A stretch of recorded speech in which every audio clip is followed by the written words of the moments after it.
Hi everybody and welcome back. Thanks for being here once again for our live stream.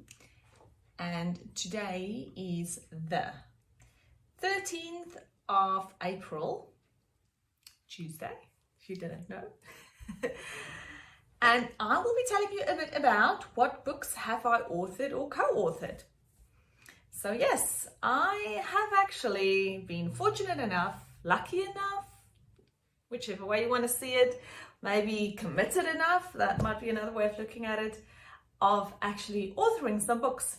And I'd love to share those with you. But before I do that, I just wanted to do a shout out to everybody else whose birthday it is today. I say everybody else because I've just had a look online to see who the famous people are that have their birthdays today.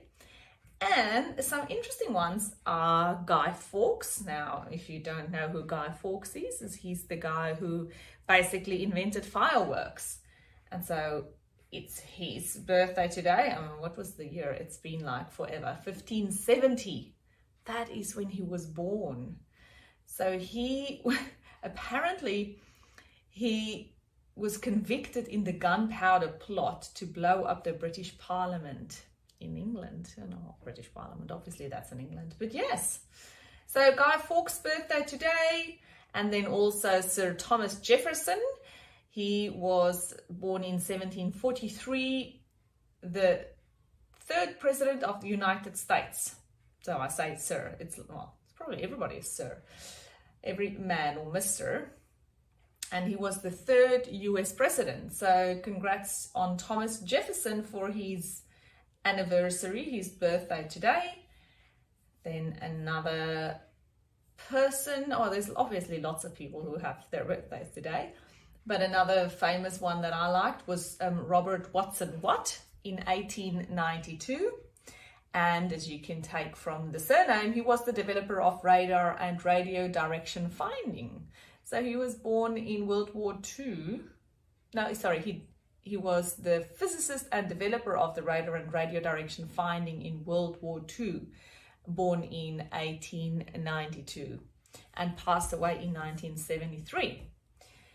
And another person, lots and lots and lots, but another person that I thought was interesting was, I just need to go through my list, Garry Kasparov. And if you are anything like me and you like a bit of a chess game, then you will know who this person is, because Garry Kasparov is a Russian chess player and he was world champion in 1985 to 1993. So for basically 8 years, he was the world's best chess player, born in Azerbaijan. So he was born in 1963. And those are the ones I wanted to highlight to you today, which among hundreds of other people, or thousands of other people, I guess, whose birthday it is today. And again, if it's yours, happy birthday! Ching ching! I don't even have something to celebrate with in terms of a drink, but I hope you do. And I hope as part of your fun day, you are watching my fun series of Get to Know You, or Get to Know Me, Chamonix. Right, to get into the topic of today, I have 4 books that I would like to share with you that I have actually either authored myself or co-authored. And the first one was in 19. Oh, I'm so old. I start with the 19s when I talk about the year. But I actually wanted to say 2006, so I should have said 2006. And this was my first book that I authored. It's got a dent in here because it was squished in my bookcase, basically. But it's got my name on there, Chamonix Smallberger, which is my maiden name, if you didn't know. And the book's titled Effect of Playing Speed on Levels of Information that are Extracted from a Complex Dynamic Visualization. And at Curtin University, this was my master's thesis of my second master's degree that I did. My first master's degree was a coursework, master's by coursework, so I didn't do research in that one, or not a big piece of research, just a small piece. And then my second master's degree was this chap here. So that was my first book. So academic one. Essentially what it meant, effects of playing speed on levels of information extracted from a complex dynamic visualization, is what I did is I took the kangaroo, of course, because, you know, I'm in Australia, so why wouldn't I take a kangaroo? Hey, talking about which, I'm assuming you have met my two friends over my shoulder here. I haven't actually given their names yet. How about you guys pop some names in the comments below, like ideas of what we can call them. But obviously, kookaburra, kangaroo, two of Australian icons. So I love them. It's just like compared to, or is a type of visvanger, fish eagle? How do you call it? Yeah, visvanger. So that one and that one, what would you suggest we call them? Because I was thinking we should give them a name. Each, obviously their own name. Okay, so back to what this book was about, and it looks like that. Yay, it's got about, I don't have to say about. It's got exactly 70 pages. 70 or 71 pages, anyway. And it looks like a typical thesis inside, though. So it's got nice little pictures that I can show you. So I took the kangaroo and essentially I analyzed the hop of the kangaroo. So I had to make this plastic model. Well, it's a two-dimensional plastic model, shall I say, because it's flat. I took plastic, hard, like paper, not paper, but you know, hard film kind of plastic, and I chopped it up, and then I put little pegs in those corners, and I made the shape of a kangaroo. So this kangaroo could move, the leg could swivel, the little ankle, the foot, the tail could go up and down, and the head and the arms. So it was a movable object. And what I did is I asked my group of people who kindly helped me do the study to basically watch a movie. It was a few seconds, can't remember, maybe half a minute or so of a movie at different speeds. And then I actually checked them before the movie, the video, asking them if they can show me with this little kangaroo model what they think, how a kangaroo jumps, you know, what the movements are of each body part. Then I'd play them this short video of a kangaroo that jumps, and then I would ask them the same question afterwards, again in showing me how the kangaroo jumps, trying to ascertain, of course, how much they've learned from what they knew before to, once they've watched the video, what they knew after about how a kangaroo jumps. And I played this to them at different speeds of the kangaroo jumping. So the first video was a slow version, and then a medium version, and then a fast version. And essentially measuring the difference between their pre-existing knowledge and their knowledge, post-existing knowledge, or knowledge that they had after they'd watched the video. And then determined, as you would think, that the kangaroo that was played at a slower hopping speed was a better recollection rate than the people who watched the faster hopping kangaroo. And obviously the fastest one was the worst recollection that they had. And it basically proved the point that if you have a complex, in other words, lots of pieces or lots of bits to it, it's not a simple thing, complex, visual, something you can see, dynamic visualization, so complex dynamic visualization, so something that moves, that's complex, which was my kangaroo. Then if you play it to people at a slower speed, they have a much better understanding and recollection after they've watched that, versus when you play a similar thing to them at a fast speed. And that supported my hypothesis, basically. So whenever people design, and this was a Master of Education, by the way, whenever people design any scientific or educational material that's complex, it should be played at a slower speed so that the students who are watching it can learn better. Right, that was my first one. My second one looks pretty much the same. It's just a little bit different in the thickness. So this was my master's thesis. And then I went over to this big daddy, which is my PhD or my doctoral thesis. Again, Curtin University, Chamonix, Smallberger, and an employer demand intelligence framework, which took me 3 years to do this research. And I was privileged enough to do it on a scholarship at Curtin University. I actually had about 3 scholarships in total. But yes, let's refer to the big one. And they were kind enough to provide me a living allowance. So that was really helpful when I did my PhD on a full-time basis. And I still have these little bits and pieces, this like original request of my thesis to be printed, because obviously when you do it initially, it's in a soft copy and in a not as pretty bound version. And what is this? Oh, and this is obviously a thing to say that the product I've chosen to bind my thesis is in leather. I guess that's what that sign shows us. And yeah, trying to see what it's inside. So inside, again, a typical thesis looking thesis with lots of nice little pictures that I had to put in to explain. But essentially, now that it's open on this one, this is my thesis in a nutshell. So it explains all my research. It explains what it is that I did and the process that my research was based on. And it's called an employer demand intelligence framework. Essentially, my thesis is based in 2 different fields. I have 2 focuses or foci. The first one was in the field of skill shortages, and the second one was in the field of information systems.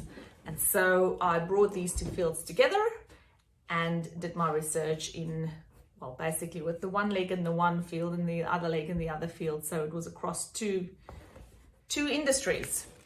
And what I essentially did is I designed a prototype, which means it's like a beta version, or how do you explain a prototype? It's an example or something that you've tested that works. And this prototype was an information systems application, similar to an app or a computer program, that you can call it that way, where it goes in the internet and it gathers data on the internet on specific websites that I told it to go and look for, grab that information, and then it analyzed it and it provided a report on the other end. So in plain English, I built a system that goes onto job websites in Australia.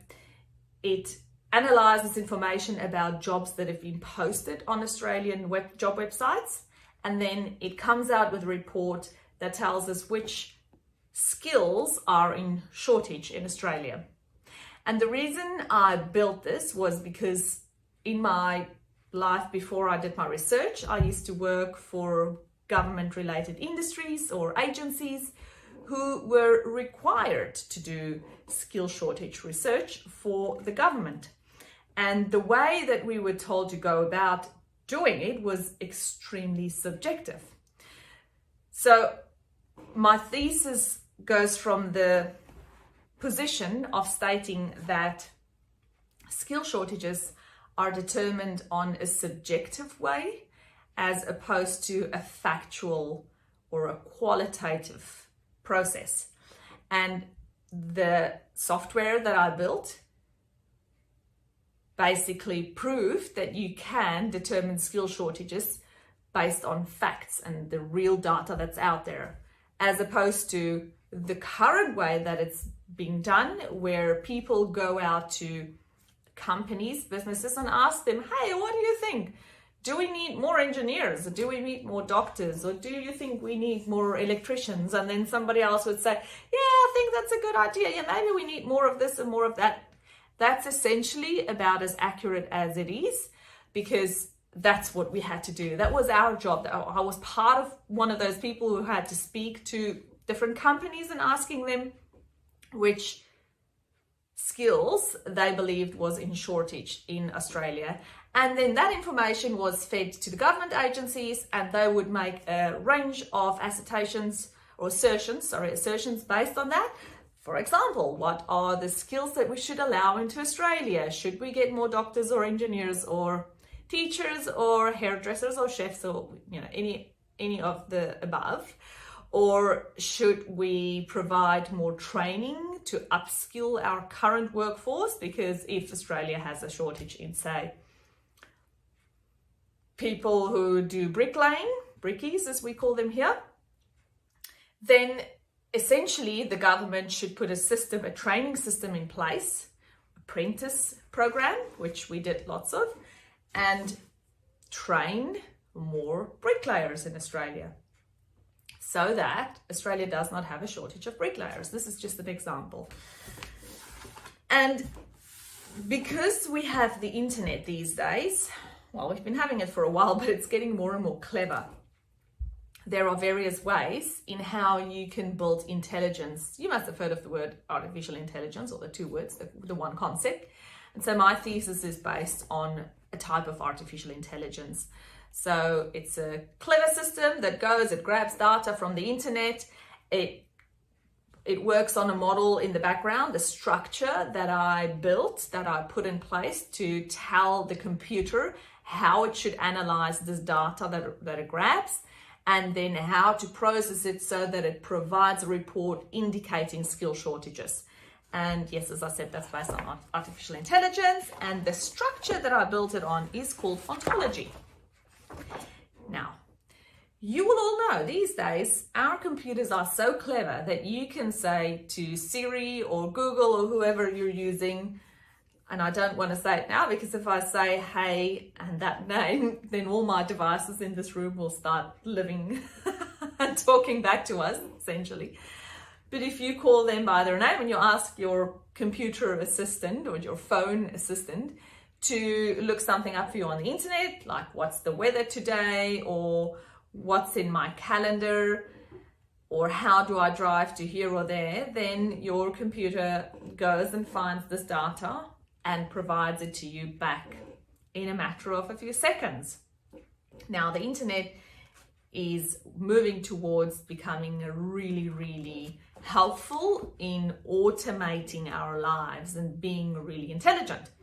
So there will come a day that you will just say to your computer, tell me what time I have to be at my hairdresser, so that obviously using Google Maps, so that I get there, so that I leave in time at home and there's no weather problems on the way, if there might be a cyclone on the way. And also, you can just work in so many variables in your request to your computer. And that's all based on artificial intelligence, which is based on something called ontology. And ontology is the network of systems that fit together in our world to provide data intelligence, or intelligence, artificial intelligence. There's the word again. But we need to build this artificial intelligence to tell the computers how to understand it and how to analyze it. Computers don't just know it. Somebody needs to actually feed this information in. And so people like I and other researchers, we spend countless hours building these little blocks. And so mine was specifically in the skill shortage area / employer demand. So skill shortages are basically based on the demand of employers. And if there's no demand, then there shouldn't be a skill shortage. Now, I just want to get a picture to show you quickly what an ontology looks like. I've showed you my big framework that the thesis was built on. But if you see it, it would make a little bit more sense. This is what and it would look quite different now because this is 2013 that I finished my thesis, and obviously 2021. So it's been a few years, and the tools that people would use these days to build their ontologies with would have obviously evolved a little bit, but that's what it looks like. And it's sort of like a brain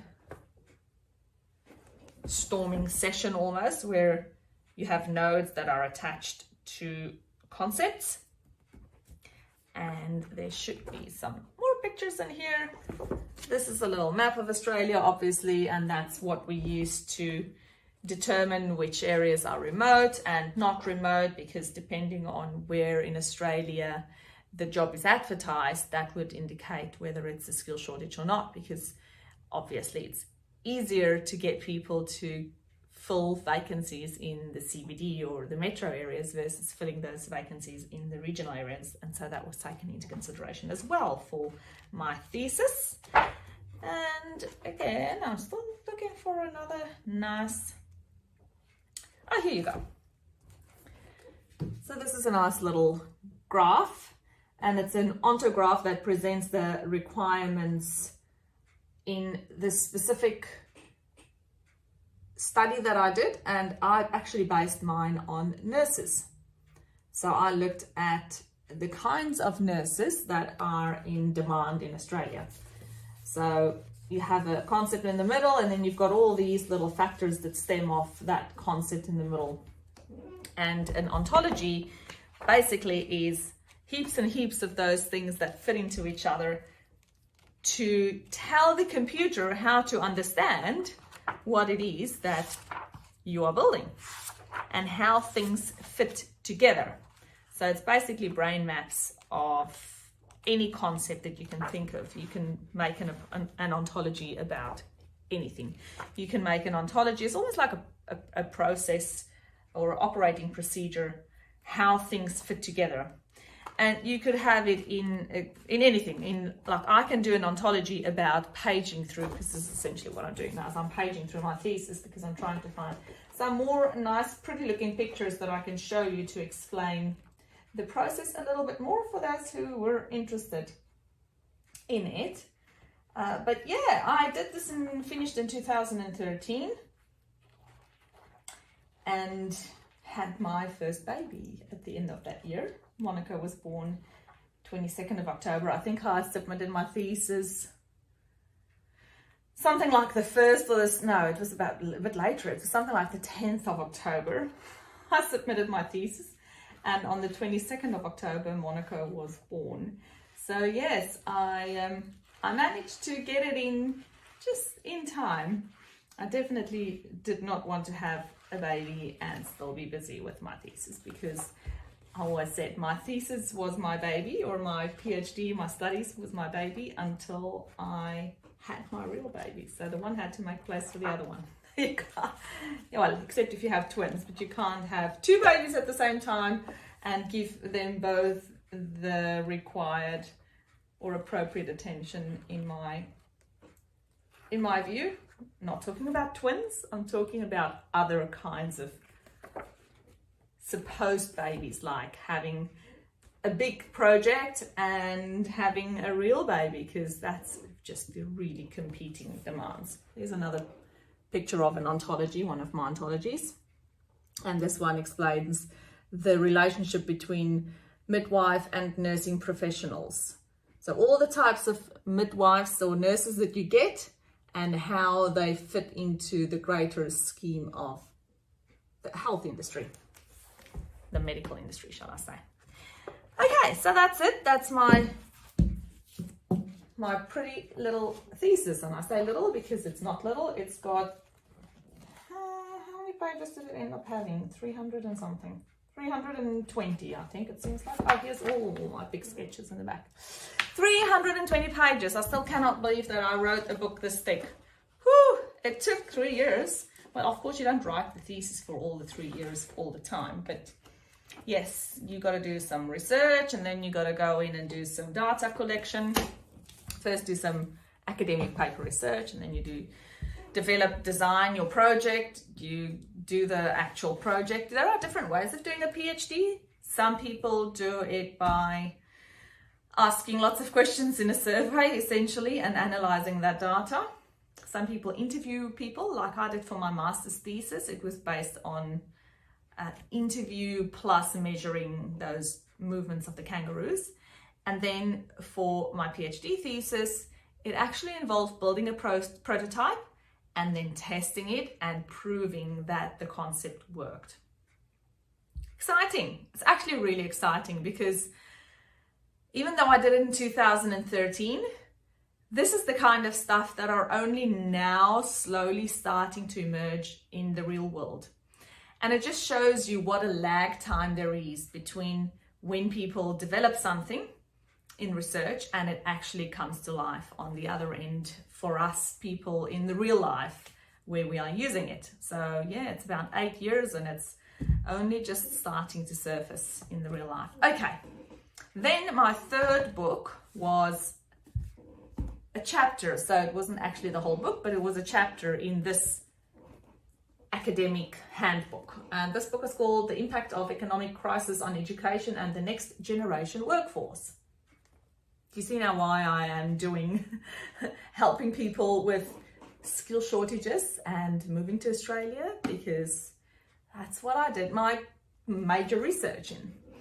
So in this instance, for this book, myself and some co-authors wrote chapter 9 of this book. So you can see it up here. It says chapter 9. Can you see it there? Ontology-based intelligent system for online employer demand analysis.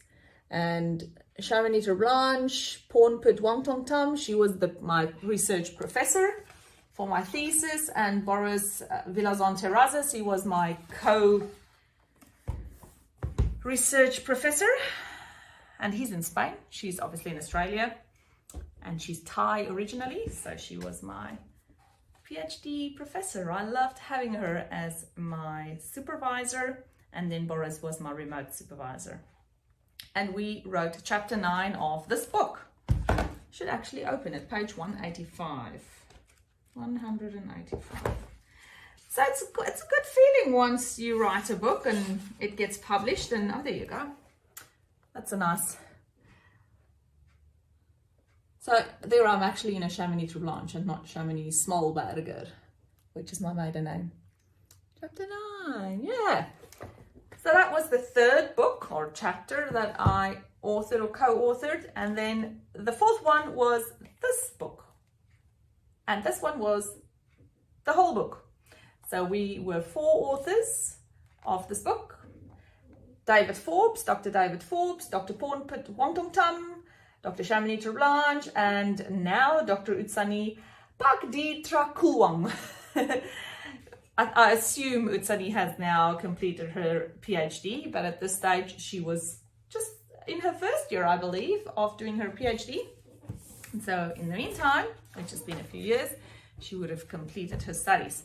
So we authored this whole book, and it's part of a series called Studies in Systems, Decision and Control. So there it's at the top, it shows you it's part of, it's part of this range of books.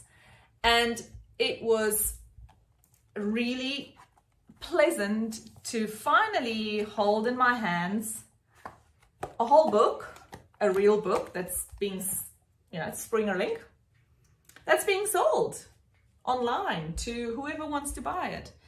And it's been a while since I checked, but I actually get like annual updates on how many people still purchase this book. And that's a good feeling. So yeah, lots of hard work that went into doing all this research and something to show for it, I guess. Do I spend my time reading my books? No, of course I don't spend my time reading my books. I know what's in them, and I spent a lot of time writing it, obviously along with the other co-authors in some of the other books.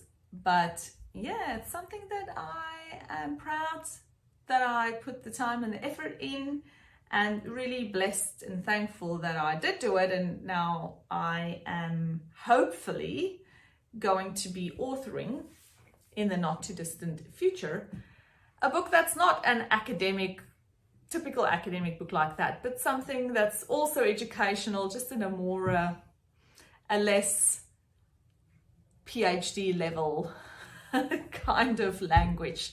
So more everyday language that people can understand. I love creating things. I love using my brain. I really do. I feel like $1 million is if I have spent a number of hours grafting hard and thinking, analyzing, doing research, getting to conclusions, writing, putting some stuff together, and that feeling of where you can see it all fall into place and it just starts working out. Awesome feeling. Okay, this video has been very long now. I'm live streaming for over 30 minutes now. So I think it's a good time for you to say thanks for watching. And I hope you come back tomorrow. My computer restarted. So let me just quickly hop in here so that I can make sure I get the right topic for tomorrow's video. And I would love for you to come back again tomorrow. It was fun to have you. Like, subscribe, hit the bell button if you want to get some more notifications. And let me know in the comments below whether you've authored a book before, or any kind of academic paper or online kind of informational document. Sorry, my computer has restarted and now it doesn't really want to help me out because it's still thinking, and I'm not going to waste your time waiting for all of that to happen. But from memory, if I have it right, tomorrow I will be sharing with you books that I loved reading and that I would recommend you read too, which have made a big difference in my life. And again, if you have any other topics you would like me to cover, and the topics that I would like to cover, of course, I want to cover those too. Let me know in the comments below. And please come back tomorrow for some more fun. You, me, having a chat. Hopefully tomorrow I'll have a drink as well, that we can have a drink together, maybe a coffee. Maybe we should do it a lunchtime thing so that we can just hang for lunch, you know. I'll do the chatting and you can do the eating. How about that in your lunch break? Thanks, guys. And I'll see you tomorrow, same place. Adios.